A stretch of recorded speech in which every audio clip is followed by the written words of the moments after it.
Ekspedisi Patriot karena baru dibuka lagi nih pendaftarannya. Kita membuka pendaftaran sejak 1 Mei sampai dengan nanti ditutup tanggal 21 Mei bagi seluruh sarjana di seluruh Indonesia. Itu ada istilah petani berdasi. Dari segi pendapatan juga jauh lebih besar. Kalau sudah panen, nggak tahu mau dikemanain durian. Off-takernya ke Tiongkok, pendapatannya naik 5-6 kali. Transmigran juga boleh bermimpi $1 juta. Apa tantangan terbesar yang kamu hadapi? Yang pertama adalah aksesnya 6 jaman. Itu darat, ferry, darat lagi. Itu baru sampai kabupaten, kemudian ke kawasan transmigrasi itu butuh 3-4 jam. Kebetulan saya juga hadir di acara pelepasan Patriot. Antusiasnya luar biasa karena bukan hanya dari mahasiswa, tapi para akademisi pun juga mau terjun ke lapangan dan tinggal di sana 4-6 bulan untuk melakukan riset. Panggilannya aja Grasi ya. Ada hubungannya nggak sih Grasi dengan transmigrasi? Grasi itu adalah dari orang tua karena ikut program transmigrasi. Saya Puja Kesuma, putra Jawa kelahiran Sumatera. Oh gitu. Tugas dari kami adalah riset dan pemetaan potensi ekonomi. Saya didatangi kepala SKK Migas, ditemukan sumur minyak dan gas. Kemudian komoditas bernilai ekspor. Kalau kita mendengar kata transmigrasi, sebagian dari kita mungkin langsung membayangkan, wah perpindahan penduduk dari satu tempat ke tempat yang lain. Nah, tapi hari ini kita ingin melihat transmigrasi dengan kacamata yang lebih baru. Kacamata yang berbeda, karena transmigrasi Patriot bukan hanya tentang berpindah tempat, tapi ini tentang menggerakkan ilmu, kapasitas, teknologi, karakter, dan pengabdian ke kawasan-kawasan yang sekarang sedang dibangun. Dan di Inframi episode ini sangat menarik dan sangat spesial karena sudah hadir bersama saya Menteri Transmigrasi Bapak Iftithah Sulaiman Suryanagara.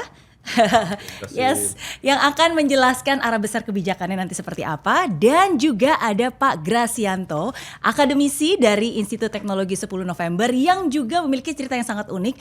Orang tua beliau dulu menjadi bagian dari perjalanan transmigrasi dan hari ini beliau kembali ke dunia transmigrasi bukan sebagai penerima program tapi justru sebagai transmigran patriot yang membawa ilmu dan pengabdian.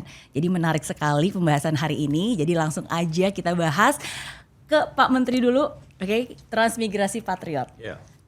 Kalau dalam waktu 1 menit nih bisa dijelaskan singkat kepada masyarakat umum, sesungguhnya transmigrasi sekarang itu seperti apa dan transmigrasi Patriot itu apa, Pak Menteri? Jadi transmigrasi sekarang itu lebih dari sekedar perpindahan penduduk, tetapi menciptakan ekosistem ekonomi baru di kawasan transmigrasi. Sedangkan transmigrasi Patriot adalah menghadirkan sumber daya manusia unggul dan tangguh di kawasan transmigrasi untuk menciptakan ekosistem ekonomi baru tersebut. Oke, jadi transmigrasi Patriot itu bagian salah satu aktivitas yang dilakukan dalam transformasi transmigrasi. Oke, dan luar biasa ya karena sudah 1 tahun berlangsung, 1 batch juga sudah berjalan. Apa pencapaian yang mungkin bisa dibanggakan nih dari transmigrasi Patriot kemarin? Yang paling konkret ya Mbak Mary adalah nomor 1 semangatnya.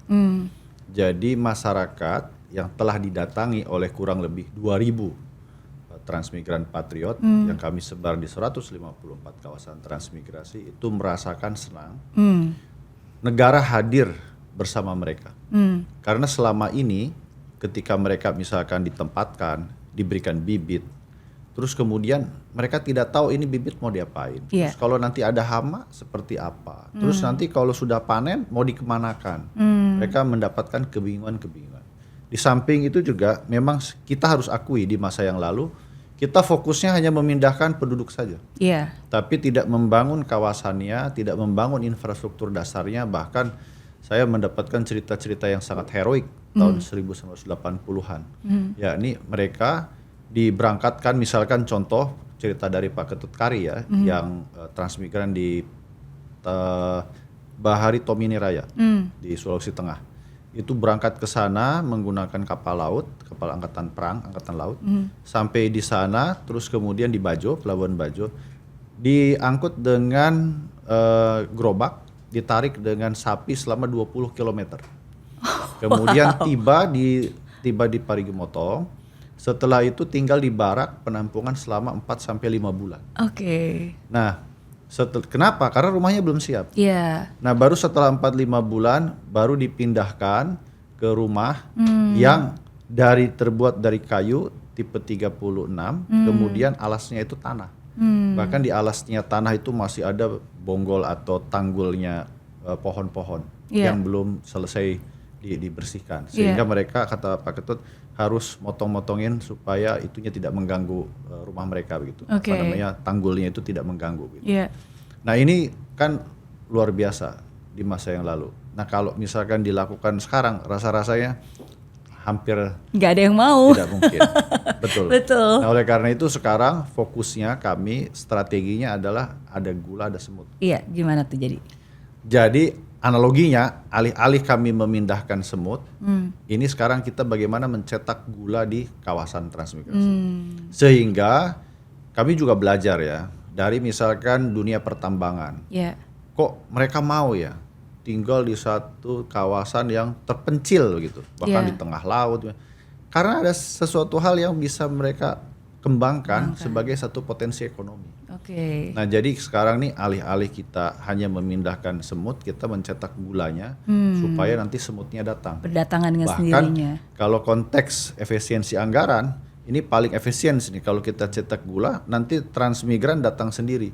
Ketimbang secara mandiri ya, ketimbang misalkan kita mindah-mindahkan orang yang belum tentu juga kalau kita tidak desain kawasannya secara paripurna, itu nggak betah mereka. Bahkan saat ini kami pun harus dengan program Trans Tuntas menyelesaikan persoalan lahan supaya clean and clear, ada legalisasi tanahnya. Karena mereka sudah ditempatkan lebih dari 20 tahun belum punya sertifikat. Padahal untuk mengolah lahannya itu mereka bukan hanya butuh keahlian, juga butuh modal.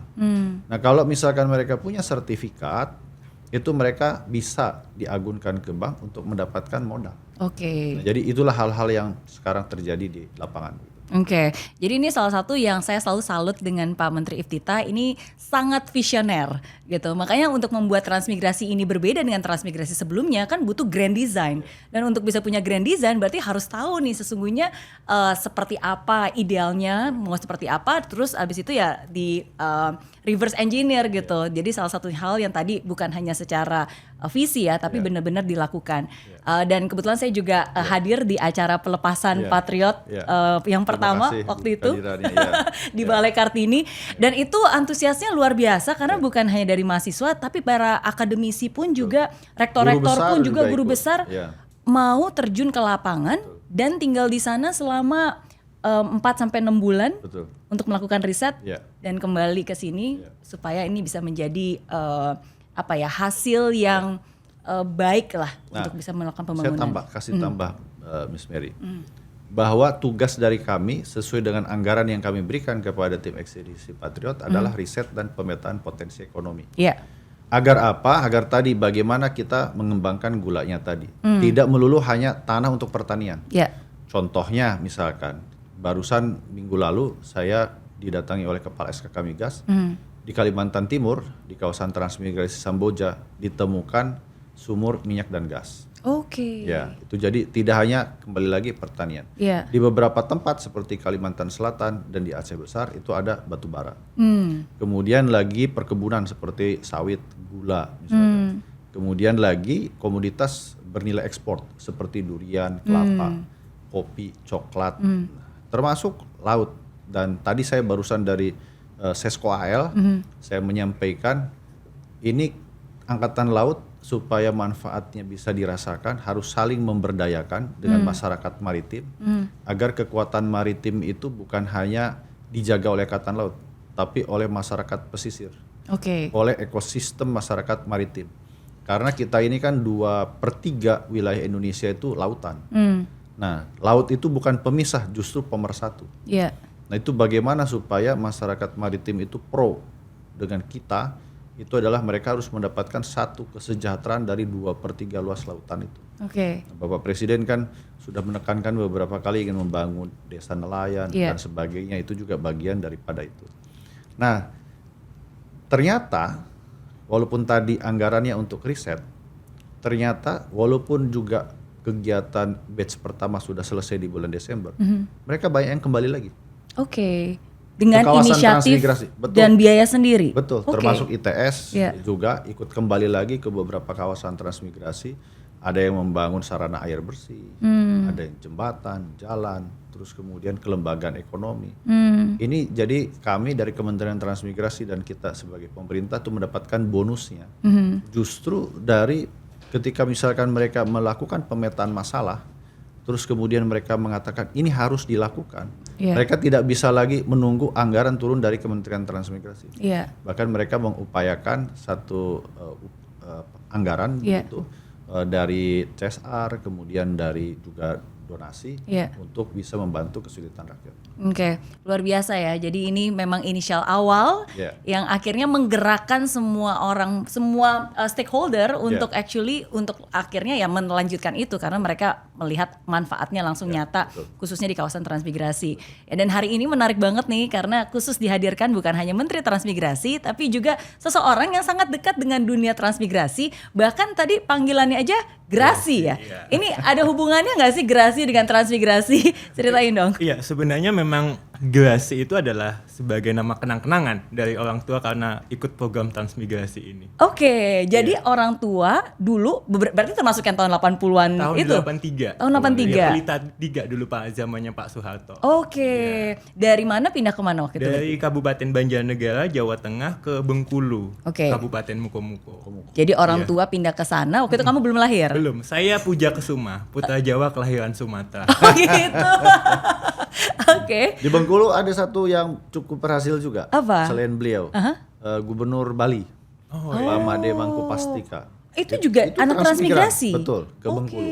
Wow, berhasil berarti ya.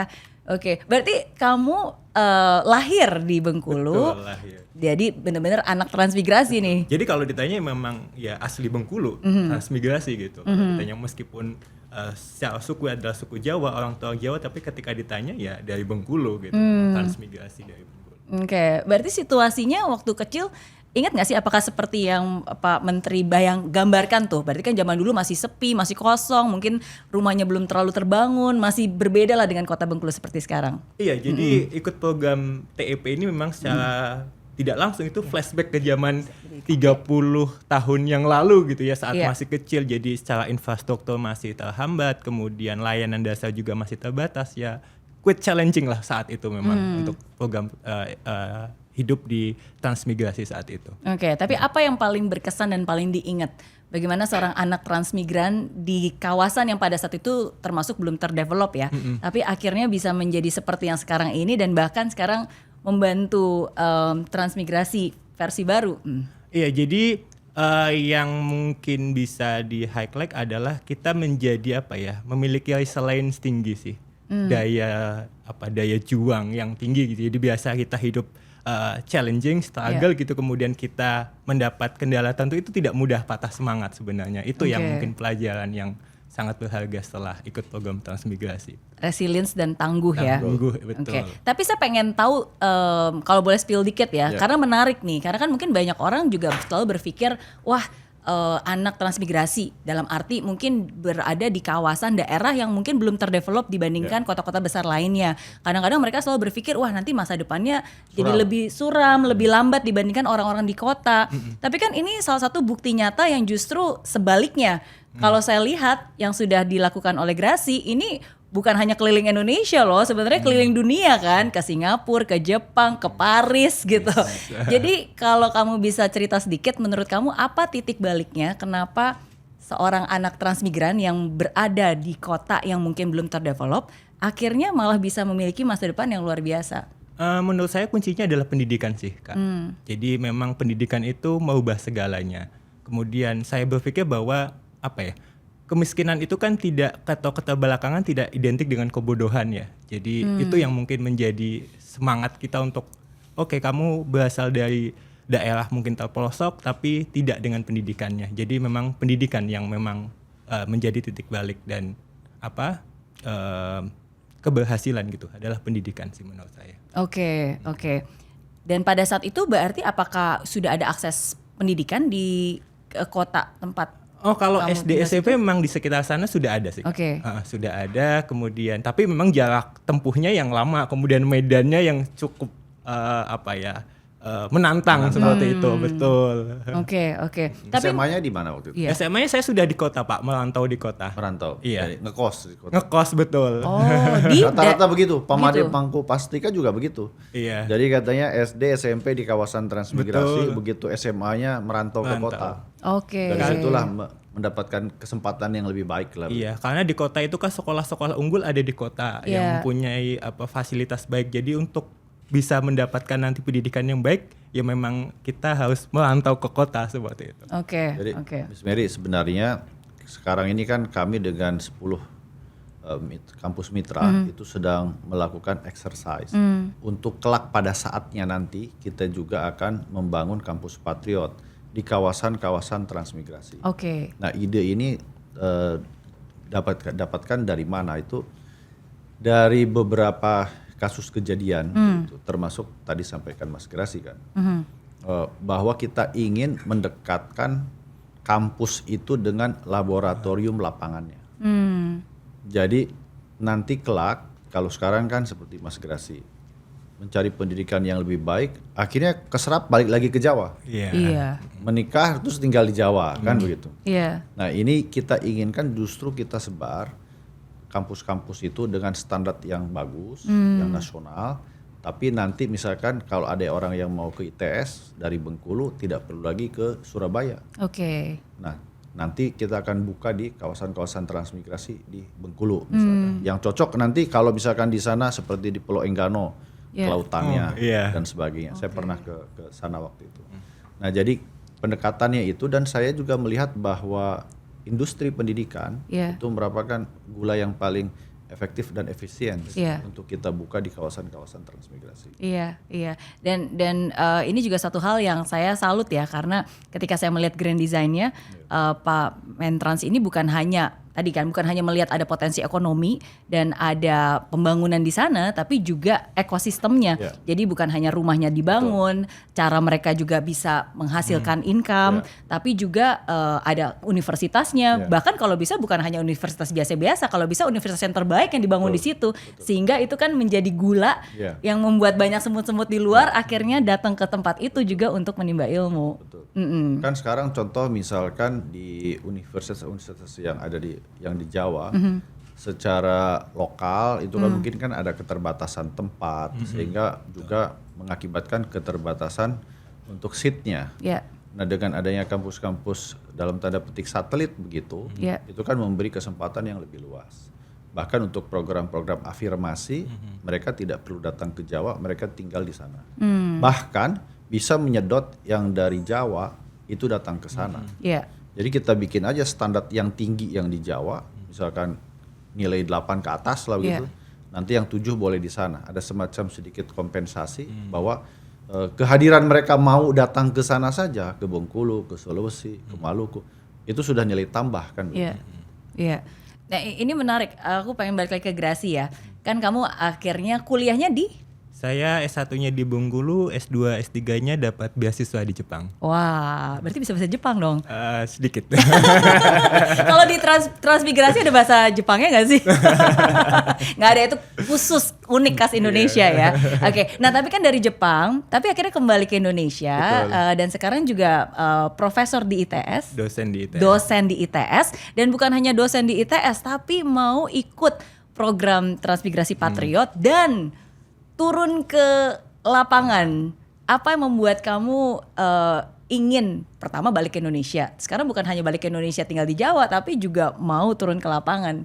Oke, jadi berkaca dari pengalaman saya dulu gitu, jadi sebagai pelaku transmigrasi, jadi mungkin boleh dikata hutang budi gitu ya, karena dulu saya bisa sampai di sini juga karena program transmigrasi, dan saya berpikir kontribusi apa yang bisa saya berikan, dan mungkin ikut bagian dari TEP ini itu adalah salah satu bentuk kecil kontribusi saya sih sebenarnya.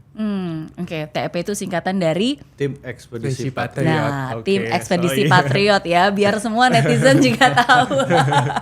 Oke, dan ini nggak mudah loh sebenarnya, karena saya ingat banget waktu itu Pak Mentrans berorasi dan bilang namanya juga Patriot, jadi harus tangguh karena yang didatengin itu bukan ada jalan raya, yang didatengin juga bukan berarti ada rumah ada perlindungan. Jadi harus tangguh, harus resilience. Seperti itu ya. Apa aja nih biasanya harus disiapkan? Jadi begini, kita kadang-kadang terlalu skeptis, bahkan underestimate kepada anak-anak muda kita.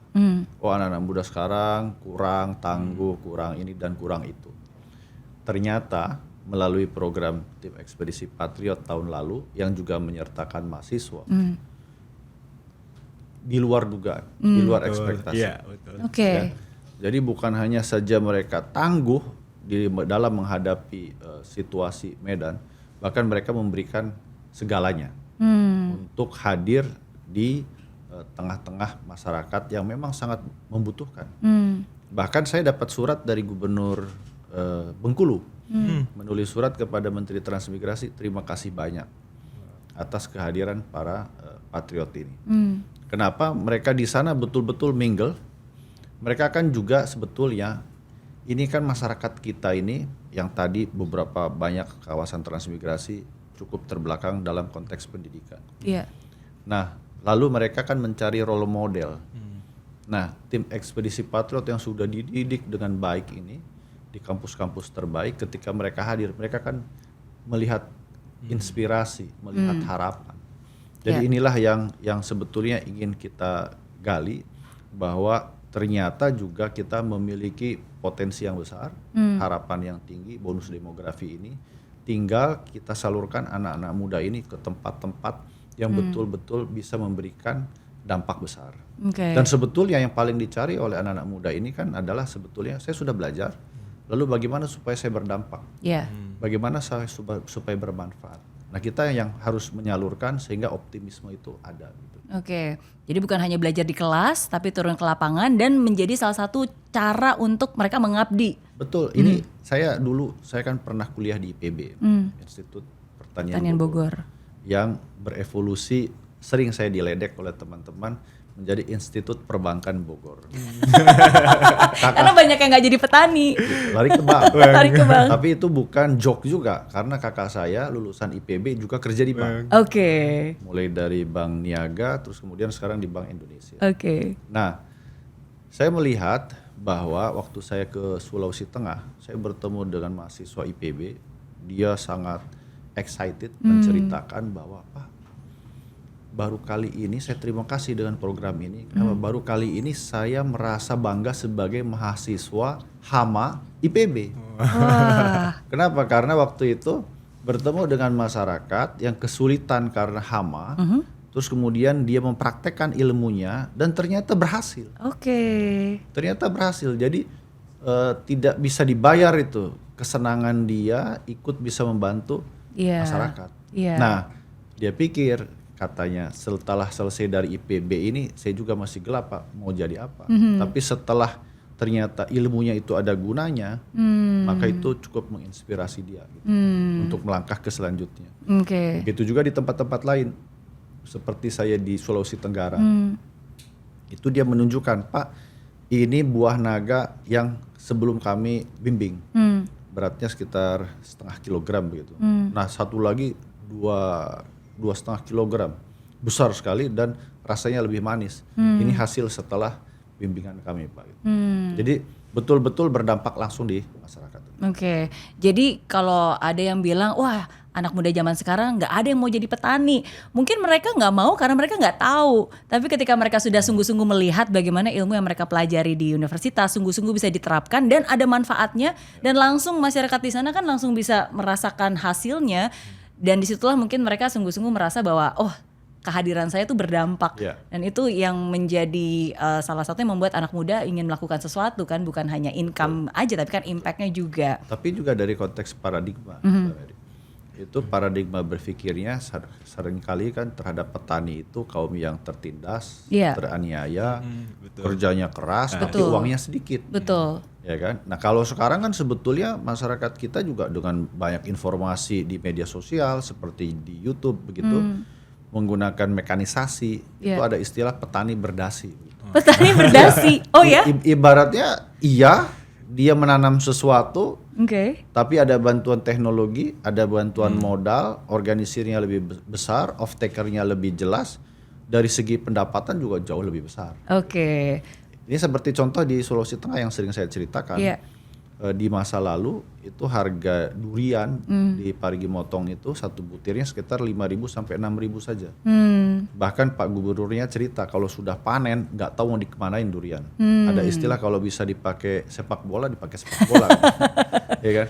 Nah sekarang dengan kita bantu secara teknologi dan off-takernya ke Tiongkok itu penghasilannya tiap-tiap petani per butir itu sekarang dijual dengan harga 25 sampai 30 ribu. Jadi dari harga petani saja sudah jelas pendapatannya naik 5 sampai 6 kali lipat. Begitu. Saya dengar cerita juga soal kopi, misalkan di Sigi. Nah di Sigi itu di Lemban Tongoa, itu waktu sebelum ada pendamping, itu dijual pendapatannya setiap bulan 3 juta. Setelah ada pendamping 13 juta. Kenapa? Yang paling sederhana cara metik kopi saja itu karena nggak tahu ya semua diambil. Padahal ternyata harus ada dipilah dan dipilih. Oke. Dan inilah makanya akademisi harus wajib untuk turun ke lapangan karena mereka bisa spill knowledge dan bahkan mereka juga happy karena apa ilmu yang dia pelajari tuh benar-benar bisa diterapin gak sih? Dan sebaliknya ya ketika mereka di lapangan mereka juga bisa mengupgrade dengan knowledge yang baru, research yang baru. Jadi ini win-win. Ya, dan saya suka banget kalau tadi Pak Mentrans bilang ada istilah petani berdasi gitu ya. Tapi kan tadi Pak Mentrans juga bilang bahwa sekarang kawasan transmigrasi bukan cuma petani aja nih, bisa macam-macam. Jadi nanti bukan cuma petani berdasi, mungkin ada nelayan miliaran gitu kan, atau mungkin ada pedagang apa gitu. Jadi transmigran juga boleh bermimpi $1 juta. Lebih dong, Oke. Nah ini saya balik mau nanya sama yang benar-benar waktu itu turun ke lapangan kan Pak Menteri bilang, wah ini berbeda dari ekspektasi. Nah ketika kamu di ITS, pasti kan udah ada bayangan nih nanti turun ke lapangan ke kawasan seperti ini. Nah tapi begitu sampai di sana, pertama berbeda banget. Dan apa tantangan terbesar yang kamu hadapi di saat itu? Dan mungkin bisa dijelaskan ya sebeda apa gitu dengan kota, separah apa gitu? Oke, yang pertama adalah akses Kak. Jadi dari bandara, kebetulan saya di kawasan Kelang, Kabupaten Kalimantan Timur, itu menuju Kabupaten Pasir itu aksesnya 6 jaman. Itu darat, ferry, darat lagi gitu. Kemudian dari bandara? Bandara Samarinda. Jalan darat, laut, darat lagi. Oke. Itu baru sampai kabupaten, kemudian ke kawasan transmigrasi itu butuh 3 sampai 4 jam lagi. Dan aksesnya luar biasa. Itu mungkin kalau dari kabupaten ke kawasan transmigrasinya itu secara jarak mungkin tidak jauh sekali. Cuman karena masalah akses kemudian infrastruktur yang kurang bagus jadi waktu tempuhnya jadi lebih lama. Gitu. Berapa orang yang tinggal di daerah kawasan transmigrasi itu? Udah ada penduduknya? Ada, kemarin di kawasan transmigrasi itu ada 40 kakak. Udah ada yang tinggal di situ sebenarnya. Nah, terus jadi apa yang kamu lakukan di sana gitu? Ya, jadi kita melakukan survei, kemudian kita juga komunikasi dengan warga di sana, kemudian kesulitannya itu apa aja, kemudian problem selama ini yang dihadapi itu apa, dan kemudian kita komunikasi, kita kaji, dan kemudian kita evaluasi bersama. Dan itu yang dilaporkan secara berkala. Betul. Iya, karena saya juga ngeliat dan karena sekarang juga ada sosial media, jadi sebenarnya langsung bikin laporan tuh tiap hari diupdate di sosial media. Saya juga ikut mengikuti soalnya penasaran. Dan langsung diupdate ke Pak Menteri. Ya memang kalau setelah mendapatkan laporan dari 400 tim yang kita terjunkan, menempati urutan pertama memang masalah legalisasi lahan. Betul. Itu dulu itu karena bedol desa yang penting diberangkatkan, terus kemudian lupa lahannya itu harus clean and clear. Betul. Iya. Terus kemudian juga biasanya karena tadi kembali lagi fokusnya itu ke perpindahan, jadi yang penting pindah dulu. Nah nanti ternyata lahan usahanya itu tidak dibuka, karena itu kan membutuhkan nada rupiah itu. Iya. Jadi yang penting kasih rumah udah selesai. Padahal ada lahan usahanya 1,9 hektar, itu untuk membuka lahannya itu aja butuh modal. Nah, akhirnya banyak yang tidak dibuka oleh petani karena keterbatasan alat, keterbatasan modal. Kemudian kalau satu petani saja dalam tanda petik ya membiarkan 1,5 hektarnya lah misalkan. Kalau misalkan ada 1.000 udah berapa ribu hektar. Iya. Nah kemudian tanah yang ribuan hektar itu datanglah pengusaha atau investor yang bersebelahan mungkin dengan lahan transmigrasi keambil akhirnya konflik. Begitu setelah ditelusuri surat-suratnya punya transmigrasi. Tapi secara de facto-nya sudah dikuasai oleh dunia usaha. Itu yang terus kita perbaiki. Kemudian yang kedua juga masalah infrastruktur. Yaitu juga kembali seharusnya saya sekarang ini punya semacam modeling ya. Kalau mau yang moderat saja, nggak sangat luar biasa, tapi moderat saja. Per 1 KK itu kita harus membutuhkan dana kurang lebih 1 miliar rupiah. 1 miliar rupiah. Untuk membangun kehidupan baru di sana. Membangun kehidupan baru. Bukan hanya rumahnya saja, kan rumah juga beda-beda. Kayak di Papua itu mungkin hampir 300 juta untuk membangun rumah itu. Kemudian kalau di Rempang sekitar 156 juta. Nah belum lagi kan termasuk jalannya, kemudian catu pangannya, kemudian sarana air bersih, SD, SMP, pasar. Jadi kurang lebih sedemikian. Nah dihadapkan dengan anggaran yang cukup terbatas, maka kami sekarang ini betul-betul pick and choose gitu. Justru kami ingin agar potensi-potensi ekonomi yang selama ini tidak terlihat jadi seperti harta karun. Yang saya beri contoh misalkan di Manggarai Barat. Di Manggarai Barat itu kami ada sisa sekitar 50 hektar. Ternyata itu pinggir jalan dan itu nilainya juga luar biasa karena 1 meternya 700.000 sampai 1 juta rupiah. Jadi kami punya aset sekitar 500 miliar. Nah inilah yang sekarang kami coba buat clean and clear. Terus kemudian saya juga beberapa kali gedor misalkan ke Kementerian Pariwisata. Tadi barusan juga dengan Kementerian Ekraf. Yuk kita berdayakan 50 hektar ini. Karena di Labuan Bajo itu kan kebanyakan aktivitas ekonominya di laut. Kapal-kapal itu. Nah sekarang ini kita ingin supaya bisa di darat. Karena ada aktivasi ekonominya.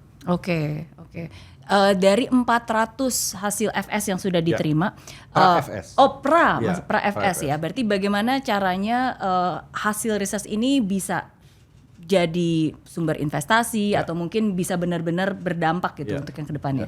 Nah jadi di tahun ini kami sekarang ini memang sebagian besar itu kami fokuskan ke Indonesia Timur. Sebetulnya Miss Mary, itu tidak selalu juga wajah transmigrasi itu menyedihkan lah ya. Karena di beberapa tempat juga ada yang memang sudah betul-betul jadi kota.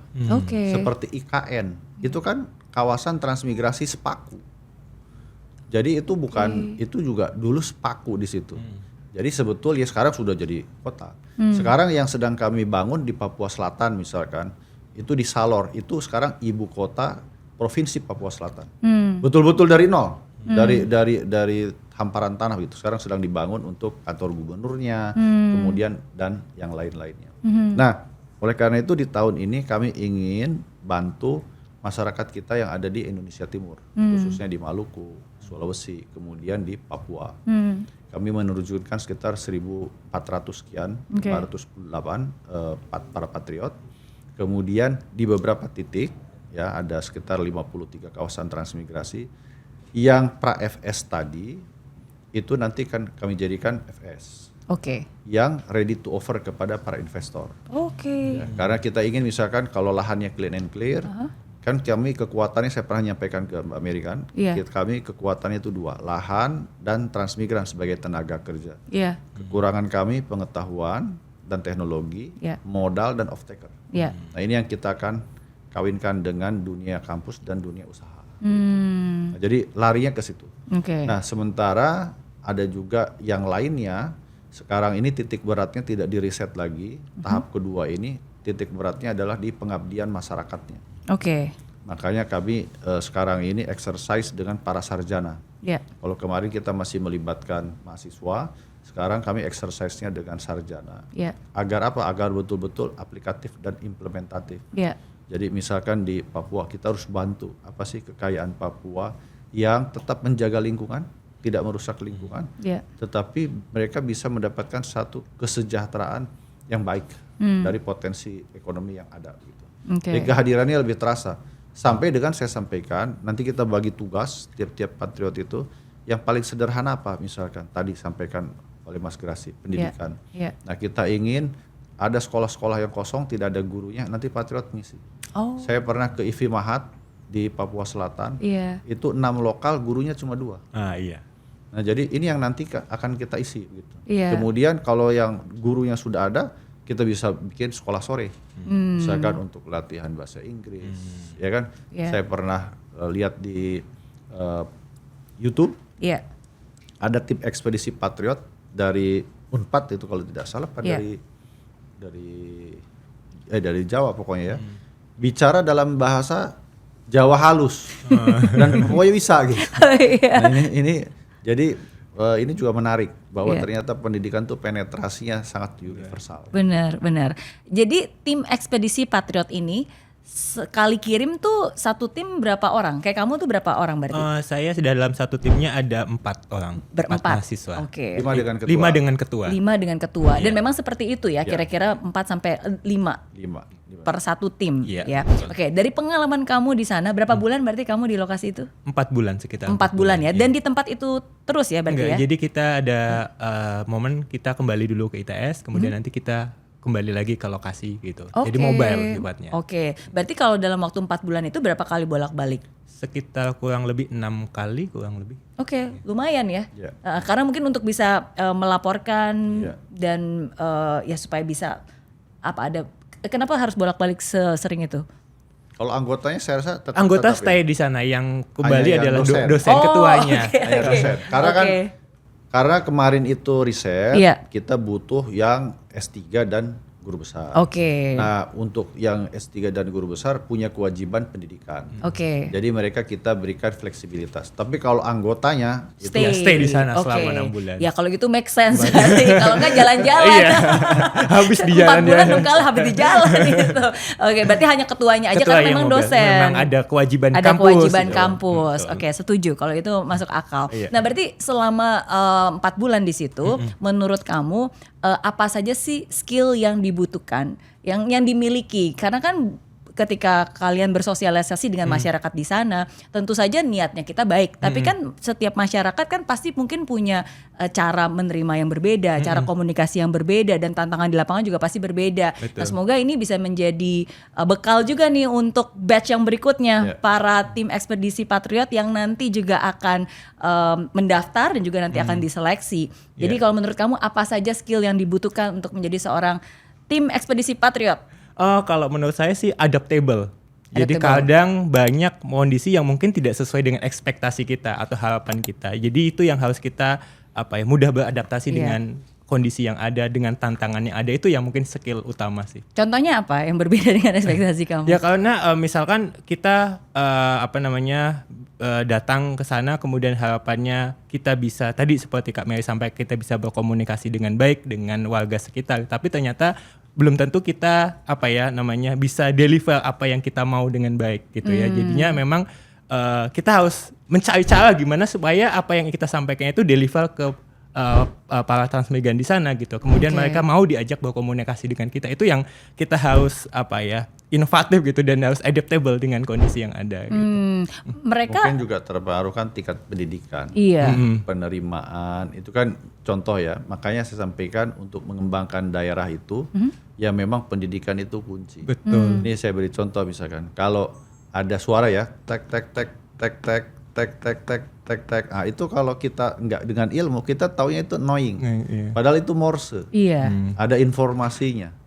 Jadi segala sesuatu juga kalau misalkan tidak dengan kacamata ilmu itu sulit. Nah, ini mungkin yang butuh kesabaran. Iya. Kesabaran untuk menjelaskan, kesabaran untuk mendampingi, bahkan mungkin juga kesabaran untuk sesuatu yang sebenarnya manfaatnya untuk yang bersangkutan. Iya, betul, Gitu. betul. Dan bisa dimaklumi juga sih, karena kan bagaimanapun juga kita pendatang ya, iya. kan mereka yang didatangi Iya. gitu. Jadi sebenarnya yang harus punya mindset untuk beradaptasi dulu ya sebenarnya kita lebih dahulu ya yang sebenarnya mau Dan kita harus beradaptasi. paham bahwa mereka itu tidak memiliki background pendidikan yang sama. Jadinya taraf penerimaannya juga seperti disampaikan oleh Pak Menteri pasti beda-beda. Ini saya beri contoh saja di NTT itu ada mereka menjadi tenaga kerja di industri. Terus kemudian karena perkebunnya itu dengan mekanisasi, satu saat mandornya pusing.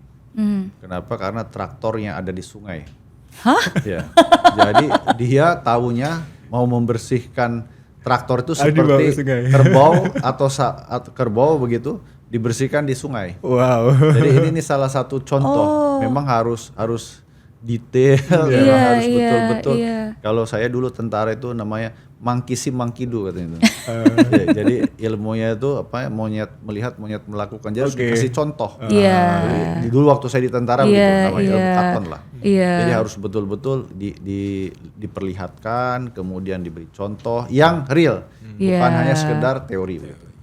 Betul. Dan itu maksudnya bukan sesuatu yang mengada-ngada ya, karena mungkin prinsipnya kan kalau kerbau bajak sawah ya dimandinya ke sungai gitu. Sekarang kerbaunya digantiin traktor, ya cara mandinya ya dibawa ke sungai aja. Gitu. Nah, tapi harus lebih banyak bisa berempati, Betul. harus lebih mau mendengar kali ya. Mungkin walaupun mungkin sebagai mahasiswa kita kesana punya misi, tapi bagaimanapun juga sebelum kita menyampaikan mungkin harus lebih banyak mendengar. Karena kan tujuannya kan pengen tahu masyarakat di sana seperti apa, yang dibutuhkan apa.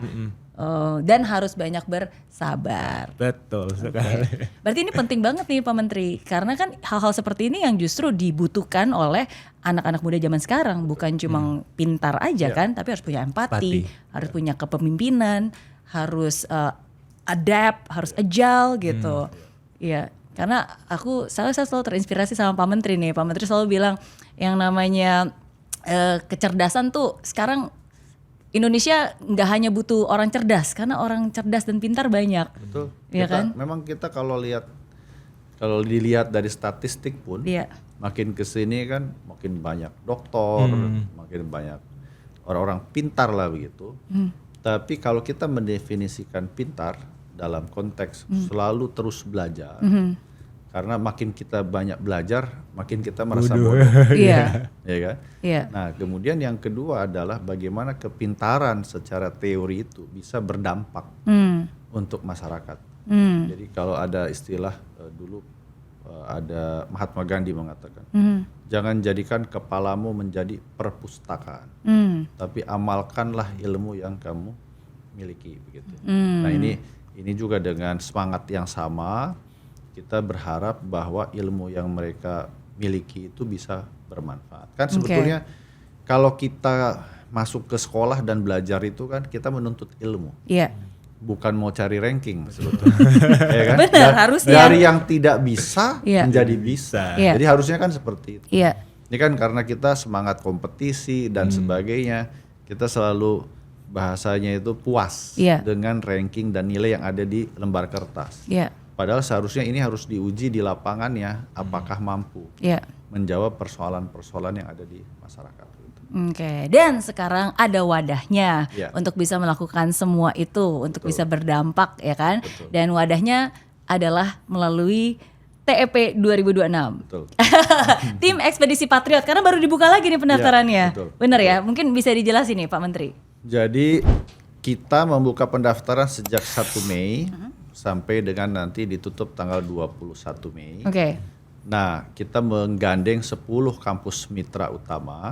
Ada UI, kemudian IPB, Unpad, ITB, UGM, Undip, Unair, ITS, Unibrau, dan yang terakhir Unhas. Universitas Hasanuddin. Nah, nanti silakan kunjungi website tep.transmigrasi.go.id, kemudian daftar di sana bagi seluruh sarjana di seluruh Indonesia. Jadi kenapa saya katakan demikian? Meskipun ada 10 mitra, tapi siapapun boleh bergabung. Oh, jadi nggak harus mahasiswa? Tidak harus. Udah harus lulus. sarjana. Bahkan harus sarjana. Makanya tadi saya sarjana. pikir, wah ini harus sarjana, berarti harus. Sekarang ini harus lulus. sarjana karena tadi kan saya sampaikan kalau mahasiswa ada kewajiban pendidikan. Nah, sekarang kita ingin lebih dekatkan dengan masyarakatnya. Dia sudah paripurna, Iya. Sekarang pengabdian Iya. kepada masyarakatnya. Justru dia harus menjadi dokter. Di kawasan-kawasan transmigrasi, dokter dalam tanda petik. Ada yang dokter hama, ya kan? Ada dokter macam-macam. Iya. Nah, jadi tapi ini berlaku tidak hanya di 10 kampus itu. Jadi walaupun sarjana dari Trisakti misalkan, Pelita Harapan misalkan, boleh. Dari Universitas Sriwijaya misalkan atau Unila boleh daftar. Nanti daftarkan di kampus-kampus utama itu, nanti baru akan dilakukan seleksi. Karena kita juga berharap mereka betul-betul fit, sehat jasmani dan rohani, serta betul-betul siap. Karena memang di daerah-daerah penugasan ini juga tidak mudah. Jadi tidak mudah cuaca. Kita tahu waktu di Aceh kemarin saja tuh banjir. kita melakukan evakuasi mereka, tapi alhamdulillah kita mau evakuasi mereka, marah mereka mengatakan, Pak kami biar bantu masyarakat dulu. Wah. Itu luar biasa juga.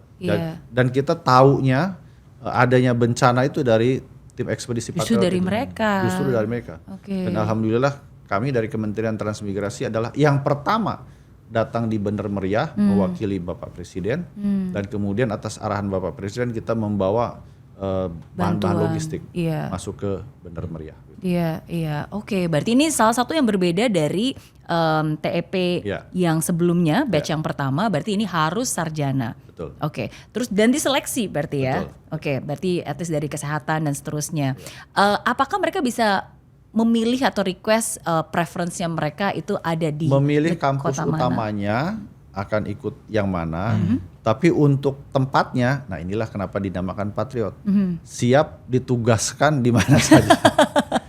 Oke. Dan sebenarnya kalau dari antusiasme cukup banyak juga loh. Sudah lebih dari 95.000 pengunjung datang, ya kan, yang paling tidak ingin tahu apa sih ekspedisi Patriot. Itu. Karena saya sebetulnya yang saya juga ikut tergelitik nih, Mbak Mary.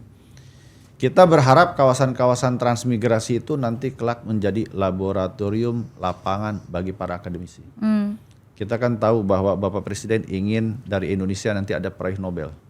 Dan sebetulnya sudah ada 2 penelitian di Indonesia yang menghasilkan Nobelis.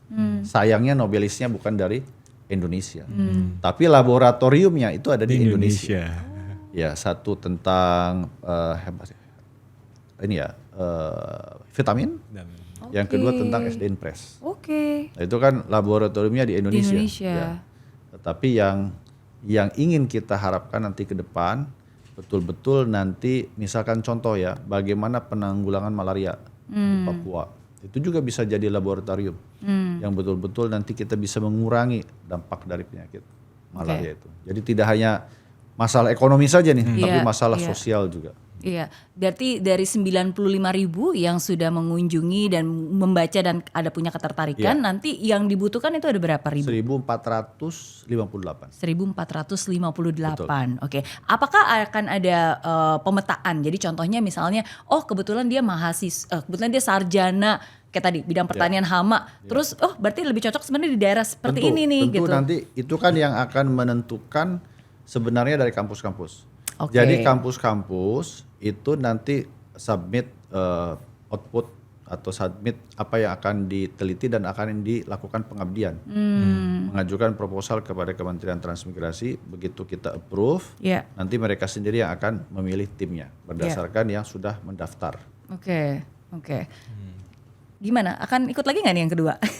Boleh nggak? Yang sebelumnya sudah pernah ikut, apakah boleh ikut lagi atau sebenarnya lebih baik untuk yang baru? Tidak ada larangan untuk ikut, ya kan? Tapi mungkin nanti juga kesempatan kepada yang lebih luas akan lebih baik. Iya, betul. Oke. Nah, kalau dari kamu sendiri ya, Grasi, kan kamu ada di sana. Dan bahkan sebenarnya kamu pun juga termasuk anak penerima benefit dari transmigrasi ya, dari orang tua. Nah, kan tujuan dari transmigrasi ini kan juga memberdayakan masyarakat lokal. Nah, bagaimana sebenarnya kalian tuh memastikan bahwa masyarakat lokalnya juga ikut terlibat sehingga mereka bukan hanya nggak ada resisten ya, tapi justru mereka juga ikut membangun ini karena mereka tahu ini ya untuk mereka juga. Bagaimana prakteknya mereka juga bisa ikut terlibat? Mungkin sekarang sistemnya model partisipatif gitu ya, seperti Kak. Jadi mereka itu memang yang dilibatkan untuk misalkan menentukan arah hidup, kemudian menentukan pengelolaan kawasan transmigrasi itu sifatnya mungkin bottom up. Jadi dari mereka, ide dari mereka, kreativitas mereka yang kalau selama ini kan mungkin dari pusat ini top down. Kemudian kalau mungkin kita bisa memperdayakan mereka, kemudian bisa mengajak mereka berpartisipasi, itu mungkin bisa menjadi lebih bagus untuk kedepannya. Oke, jadi bukan hanya dari pusat yang bottom up, tapi dari top down juga. Betul. Ini kalau contoh ya, di Parigi Motong saya cerita lagi ke Pak Ketut Kari tadi. Beliau transmigran, awalnya itu disuruh tanam padi, tapi kurang menguntungkan. Gitu. Jadi hasilnya kurang menguntungkan, jualnya pun kurang menguntungkan. Satu saat beliau merantau ke kota begitu, terus kemudian balik lagi dengan bibit durian. Dari situlah beliau mulai mengembangkan. Nah sekarang ini beliau menghidupi lebih dari 100 petani lokal. Oke. Jadi itu juga salah satu contoh pemberdayaan dari transmigran kepada penduduk lokal. Oke, itu di daerah mana tadi Pak? Parigi Motong. Parigi Motong tuh di Sulawesi Tengah. Oh, berarti sekarang durian nggak cuma dari Sumatera ternyata. Sulawesi Tengah justru lebih bagus. Saya sampaikan ini prediksinya dari Sulawesi Tengah saja mungkin nanti ekspornya nilainya sampai 1 triliun rupiah. Ya. Durian Diekspor ke China, ke Tiongkok. Iya, betul. Oh, Yang terbesar ke Tiongkok. 1 triliun rupiah. Wow, oke, luar biasa. Berarti potensinya sangat besar sekali. Betul. Dan itu kan termasuk daerah yang banyak orang mungkin nggak tahu bahwa ternyata di Sulawesi Tengah bisa ada durian. Betul. Yang memang bibitnya bisa Kan sampai bagus. Ini kan sebetulnya tadinya Tiongkok itu kan pasarnya besar sekali untuk durian. Sampai dengan 120 sampai 137 triliun rupiah per tahun. Nah dulu mereka membelinya dari Vietnam, dari Thailand. Tiba-tiba rasa ingin tahu mereka mengatakan bahwa ini kok sama-sama dari Thailand tapi kok ada yang berbeda ya. Iya. Nah ternyata selama ini itu durian yang berasal dari Sulawesi Tengah. Oh. Akhirnya mereka bypass, mereka datang langsung ke Sulawesi Tengah. Ya, sekarang ini masih frozen, durian frozen. Tapi kita lagi mengembangkan untuk bisa mengirim durian segar. Oke. Karena buah segar itu untuk jenis durian bisa 2-3 kali lipat harganya lebih baik. Gitu. Oke, dan ini salah satu penemuan dari hasil transmigrasi tadi ya. Karena kan Indonesia tuh benar-benar kaya, benar-benar literally kaya gitu. Hanya saja mungkin kita nggak sadar, dan salah satu cara sadarnya ya datang ke sana untuk mencari harta karun bahkan tadi harta karunnya ada di laut. Harta karun di laut. Betul, kan 2/3 kita Iya. lautan. Saya pernah membaca satu studi begitu, kita nilai optimalisasi hasil lautnya baru sekitar mungkin hanya 1/5 dari nilai optimal yang bisa kita buat bersama gitu. Nah inilah yang juga nanti saya juga sedang diskusi terus dengan kawan-kawan dari ITS, bagaimana untuk memberdayakan masyarakat pesisir, bisa kita gunakan semacam trans nelayan gitu. Jadi mungkin ada juga Mbak Mary masyarakat ya, seperti contoh di Kepri begitu, itu dia cuma hanya ada istilah ini mencari ikannya, itu hanya beberapa mil dari pesisir pantai. Dan pendapatannya tentu jauh akan lebih besar kalau misalkan mereka ke laut bebas gitu. Tapi ada tantangan, tidak kuat mabuk laut apa dan sebagainya. Itu juga mungkin nanti butuh pendampingan, seperti apa cara mengatasinya dan sebagainya. Oke. Apa yang paling berkesan selama kamu ada di daerah transmigran itu? Yang paling berkesan adalah langsung bertemu dengan warga kawasan sana. Jadi mereka menganggap kedatangan kita tim ekspedisi Patel itu semacam memberikan angin segar seperti itu. Jadi mereka itu sangat welcome sekali dengan kehadiran kita. Itu yang mungkin membuat para tim ekspedisi Patel itu sangat terharu dengan kondisi itu. Membuat kita jadi lebih mensyukuri keberadaan kita sekarang ya. Tadi saya sampaikan kehadiran negara di kawasan transmigrasi yang selama ini mereka merasa ditinggalkan. Begitu.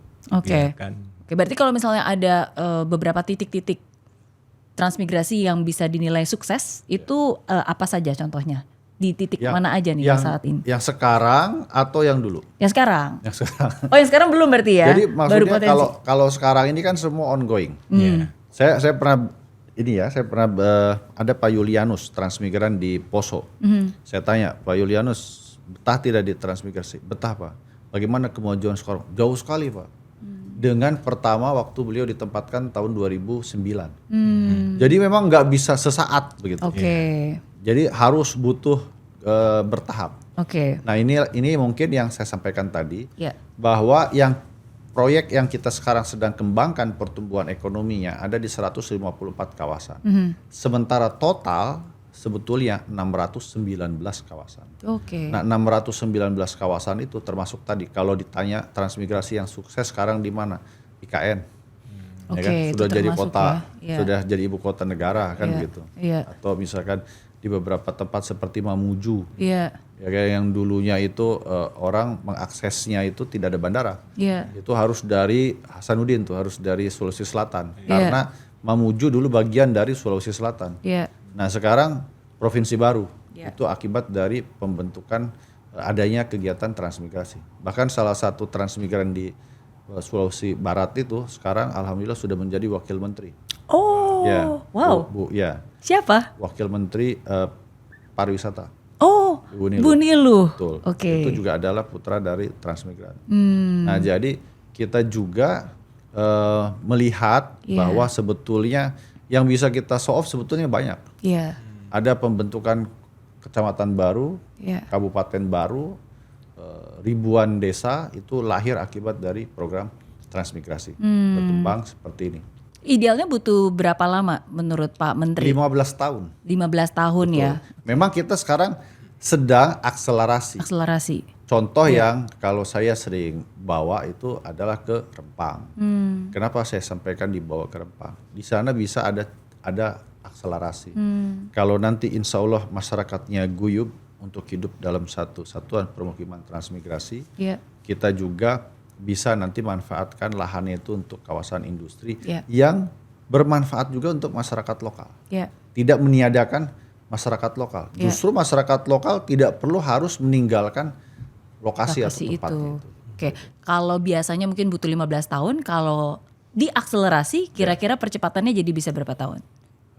Bisa mudah-mudahan ya setengahnya dari itu, mudah-mudahan Amin. 5, 6, 7 tahun. Ya kan? Kita harus optimis kan. Amin, harus. Optimis ya. Jadi sebetulnya Iya dong. Mbak Mary, kan sebetulnya ini kayak telur dan ayam juga. Iya. Belum tentu. Kalau misalkan pun kita ciri majunya misalnya. Iya, iya. Terus kita kasih insentif infrastruktur besar-besaran. Iya. Tapi kalau masyarakatnya juga nggak mau Setuju. berkembang, nggak mau maju ya begitu-begitu saja. Iya. Justru kita sih ingin adanya transformasi itu adalah ada satu kesadaran Iya. dari mereka sendiri bahwa mereka memang ya harus bertanggung jawab untuk mengembangkan daerah itu. Iya. Ya, setuju. Jadi bukan hanya orangnya pindah, tapi ilmunya juga berpindah, teknologinya juga turun, masyarakat juga ikut berpartisipasi, ya baru semuanya itu akan bisa jalan gitu. Jadi ada partisipasi dari semua stakeholder. Akademisinya juga ikut masuk karena dari situ kan, dari situ kan knowledge jadi transfer dua arah loh, karena kan dari akademisi juga pasti kan butuh real case Real study-nya pangan seperti gimana? apa, yang Betul. dibutuhkan apa, kan setiap pengusaha pun juga kan kita we always solve problem. Ya, bukannya problem kita tapi problem yang masyarakatnya sesungguhnya seperti apa kan. Oke. Nah, jadi terakhir ini bajunya aja udah transmigrasi Oh, iya. patriot. Wah, ini bangga dong jadi transmigrasi patriot. Kalau ada pesan yang bisa ingin kamu sampaikan kepada anak-anak muda yang sekarang lagi nonton ini, kira-kira pesan apa yang ingin kamu sampaikan kepada mereka? Ya ketika ingin mengaktualisasikan diri kemudian eksistensi kita dianggap ada, bisa ekspedisi Patriot ini sebagai wadah untuk kita bisa bergabung, berkontribusi, kemudian menunjukkan eksistensi kita gitu untuk bangsa dan negara. Oke, jadi lakukan, kesempatannya sudah ada, ya kan? Kesempatan udah ada, kemampuan juga udah ada. Ya. Cuman tinggal kemauannya aja nih, mau betul. atau enggak, ya kan? Karena kalau kamu mau, kamu mampu, kesempatannya ada, wah itulah. Ilmu bukan hanya di pikiran tapi benar-benar bisa dikontribusikan dan berdampak. Betul. Dan itu tidak ternilai ya, bukan hanya sekedar ijazah yang dipajang, tapi hasil nyata dari orang-orang yang menerima manfaatnya. Oke, kalau dari Pak Mentrans. Saya ingin menguatkan yang disampaikan Mas Grasi, bahwa berkali-kali saya mengatakan Indonesia tidak kekurangan orang pintar. Kita kekurangan orang-orang yang mau hadir di garis depan pembangunan Indonesia. Dulu kita anggap transmigrasi itu wilayah pinggiran. Iya. Sekarang kita katakan sebagai front line, garis depan pembangunan. Nah, kita butuh banyak SDM-SDM unggul untuk hadir di sana, memberikan hidup yang berdampak dan bermakna, sehingga kelak satu saat kalau sudah menjelang usia tua seperti saya, Masih muda, Pak. Masih muda. ketika kita bertanya pada diri sendiri, apa yang sudah kita lakukan dalam hidup ini, paling tidak kita sudah melakukan sesuatu yang bermanfaat untuk orang lain. Oke, ini sesuai nih, negara membutuhkan Anda. Ya, betul sekali. Bergabunglah menjadi Transmigran Patriot ya, dan ini nyata ya. Saya selalu tuh karena setiap kali Pak Mentrans memberikan paparan, karena kan kebetulan di Kemenko Infra di bawah kepemimpinan Pak Menko AHY, salah satunya adalah Kementerian Transmigrasi. Dan saya pribadi selalu excited kalau mendengar pemaparan dari Pak Menteri Transmigrasi, Pak Menteri Iftita, karena bukan hanya memberikan informasi tapi memberikan ilmu-ilmu. Satu hal yang berkesan adalah bahwa yang namanya well educated itu bukan hanya kecerdasan aja, tapi kan harus punya kepemimpinan, harus punya leadership, harus punya empati gitu, dan problem solver. Dan harus problem solver, harus bisa berpikir, dan itu penting banget gitu kan, karena ada banyak zaman sekarang anak-anak muda mereka membiarkan atau mendelegasikan pemikirannya lewat AI. Ada istilahnya sekarang, Apa? Mbak Mary, harus deliver. Harus deliver, Iya. artinya? Jadi kalau diberi tugas harus tuntas dan harus selesai. Oh. Jadi kalau diberi misi ya harus selesai, harus tuntas. Iya. Ini saya agak cukup terdiam beberapa saat ya. Waktu saya harus mengantarkan jenazah almarhum Patriot Bimo ke rumah orang tuanya. Itu bisa-bisanya ibunya mengatakan minta maaf kepada saya. Saya bilang saya diam, saya tidak merespon. Terus beliau melanjutkan, minta maaf karena anaknya tidak bisa menyelesaikan tugas. Nah, ini kan luar biasa. Jadi kalimatnya sederhana, tapi maknanya sangat dalam. Iya. Nah, inilah yang akan terus menjadi inspirasi bagi generasi muda kita ke depan. Iya, dan terima kasih juga sudah menceritakan hal itu, karena itulah yang menjadi patriot yang sesungguhnya, dan orang tuanya pun juga bukan hanya rela ya, tapi bangga karena itu juga menjadi cita-cita anaknya. Betul. Yang walaupun memang harus gugur di masa tugasnya, Ya. tapi Takdir kan kita tidak ada yang tahu. ya, Tapi ketika kita menemui takdir kita dalam keadaan yang bermanfaat dan berguna, bukankah itu yang kita cari sebetulnya? iya, betul. Terima kasih sudah berbagi Sama-sama. di Inframi. Terima kasih juga sudah membuka kesempatan. Jadi negara membutuhkan Anda. Oke, sudah tahu, dan semoga ini bisa menjadi sesuatu yang bermanfaat juga buat semuanya. Sukses buat Pak Menteri, Sama-sama. sukses buat Grasi. Terima Oke, dan sukses juga buat semuanya. Thank you. Hari ini kita melihat bahwa Transmigrasi Patriot bukan hanya sekedar melanjutkan program lama, tetapi membuka cara pandang baru. Kawasan transmigrasi tidak cukup hanya ditempati, tapi ia harus ditumbuhkan. Dan untuk tumbuh, sebuah kawasan membutuhkan ilmu, pendampingan, pasar, infrastruktur, serta manusia-manusia yang mau hadir dan bekerja bersama masyarakat. Dari Pak Menteri Iftita, kita memahami arah kebijakannya.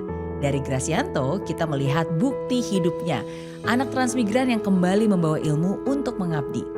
Inilah pentingnya orkestrasi pembangunan lintas sektor, agar riset tidak hanya berhenti sebagai laporan dan kebijakan benar-benar bisa turun menjadi manfaat. Transmigrasi bukan cerita pinggiran, tapi transmigrasi adalah garis depan membangun masa depan. Dan negara membutuhkan Anda untuk hadir di kawasan, menggerakkan pengetahuan, dan tentunya membangun Indonesia dari harapan menjadi kemajuan. Saya Mary Riana dan sampai jumpa di Inframi episode berikutnya.